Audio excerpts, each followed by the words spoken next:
Doo-doo-dee. It's Nandi! Hello friends. I have to apologise for the gap in making more videos for you. The real life job has kept me occupied. I'm back today with a couple of exciting bits of news and content.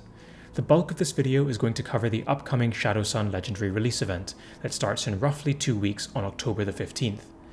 Thanks to all of your support, I've also reached the 5,000 subs milestone, which is massive, and again I have to reiterate my utmost gratitude for keeping me and this channel going. I have an exclusive code that you can all use in this video, timestamped below, that will give you all some freebies. Make sure to tell your friends because the code is only valid until October the 10th. Finally, the winds of change have blown for me, and I find myself in a new guild and cluster called the Eye of Terror. I'll talk more about this at the end of the video. Commander Shadowsun, also known as Shazo Shazira, is one of the commanders of the Tau Empire military. She has an experimental stealth XV-22 battlesuit that she has used time and again to fame and notoriety. In this video I'll go over exactly how you can unlock her and what her event entails. Shadowsun can be unlocked through a week-long legendary release event. These are special events that tend to run once every 5 weeks and can last a week at a time. They are difficult events and are an opportunity for you to be creative and test the limits of your roster against increasing waves of difficulty. If you make enough progress, you'll be able to unlock the legendary character right away, and if not, your progress is saved for the next time the legendary event comes around. Each legendary character event occurs a total of 3 times, and this will be the second run of Shadowsun's event. There are 3 sections to each legendary event, and each section has its own traits and restrictions which shape the characters that you can bring along. The idea here is that if you want to succeed and push deep into the event, you need both a deep and wide roster. If you follow the infographics and tips that I have in this video, you'll have a good chance of unlocking Shadowsun straight away. If you're approaching the event for the first time, you'll need to full clear 8 levels in the Alpha, Beta and Gamma tracks in order to unlock the character. There are 2 event packs that you can buy to help reduce this requirement to full clearing 6 levels. Of the 2 event packs, the bonus shipment pack gets you more event points in progress, but the bundle pack contains the game's universal currency, blackstone. This screen shows you a rough estimate on how high you should build characters in order to expect to clear each level. As a disclaimer, these are rough estimates and will vary based on each character and section. As you progress through the different levels of the campaign, the enemies not only become more powerful, but you also see the introduction of elite monsters, and, at very high levels, sometimes unique playable characters. Onto the infographics. This infographic shows you how many points each character scores in the event overall. It's useful in order to understand, based on your roster, which characters might net you the most points. However, bear in mind that just because a character can score a lot of points, it doesn't necessarily mean that they are amazing in legendary events. I've taken the liberty of highlighting 6 characters who I think will give you a good return on your investment if you level and gear them up. Along the bottom, you'll also see traits that reward the most points. Power damage can be used in both the Alpha and Gamma tracks to give you a combined 180 points per level. Following this, the Black Legion and Astra Militarum factions each have their own trait, and clearing a level gets you 120 points. This infographic is a Google Sheet that shows you all of the characters in the game and what traits they can be used for. I appreciate this is probably pretty hard to see, but don't despair, I have a link to this Google Sheet available in the video description. There you can save a copy and tailor the sheet for your own roster. I've highlighted in shades of green characters who I think will be useful, and I'll go into exactly why that's the case shortly. In this section we can talk about the 6 characters who I think will get you a lot of bang for your buck. Angrax is quickly becoming my favourite legendary release character. You can set him up along a spawn point and he can single-handedly clear waves of enemies as they enter the map.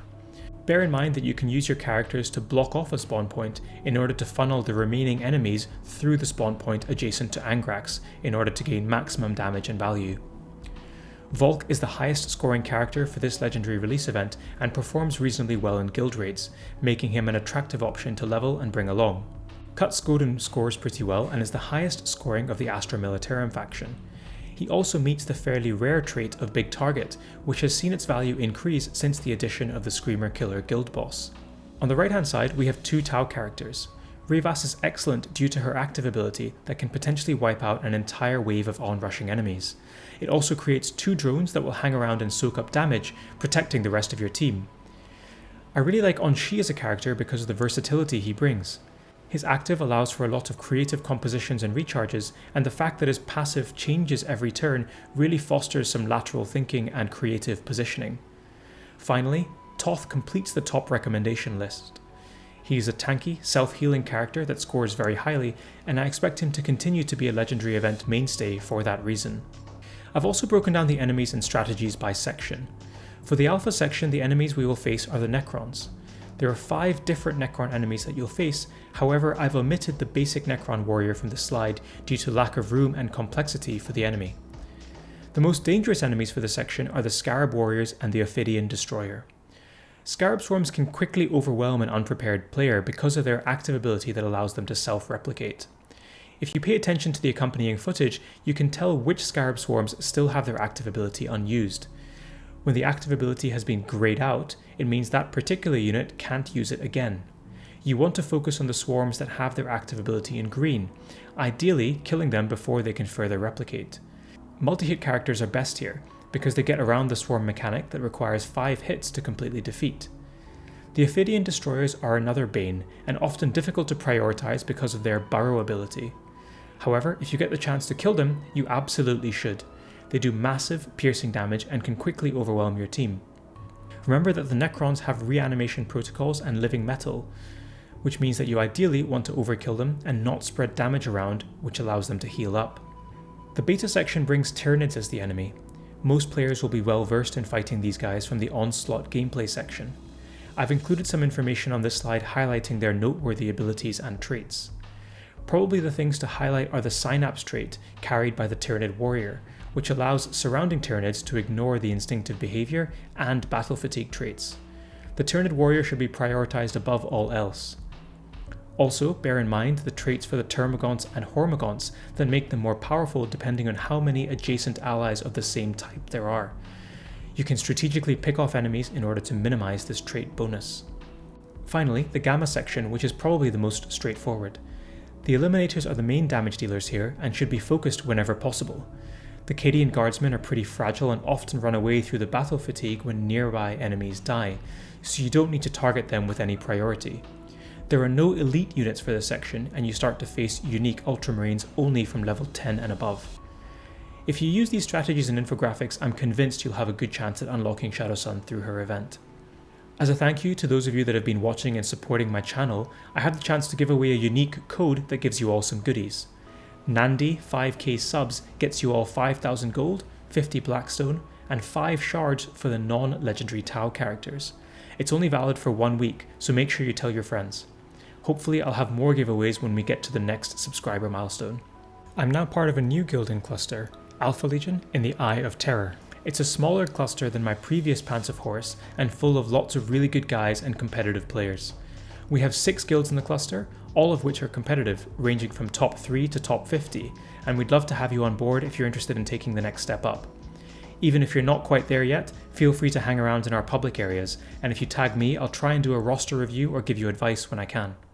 That's all I've got for today. Thanks again, everyone. It's been an incredible journey, and I'm truly grateful for all of your support. If you'll indulge me, I'll just give my biggest fan a final shout out. Thank you, Mrs. Nandi, for being there every step of the way. See you all soon. Bye. Doo-doo-dee. It's Nandi!